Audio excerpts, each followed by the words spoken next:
Chào mọi người, hiện tại thì mình đưa 100 lãnh đạo và lãnh đạo công ty của Medulux đang có mặt tại bệnh viện Medulux. Thì hiện tại thì chúng mình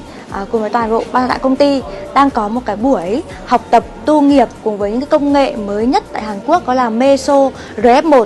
tan nám 3 tầng ngày hôm nay. Cùng với mình đó là các viện trưởng sẽ là người chia sẻ và đào tạo, cùng đó là trình diễn kỹ thuật Meso RF1 để mang đến những cái công nghệ mới nhất, hiện đại nhất về ứng dụng trong quá trình trị lám, ứng dụng trong quá trình chăm sóc da. Và bây giờ thì mời các bạn cùng theo chân mình để có thể tìm hiểu và học sâu hơn nhá.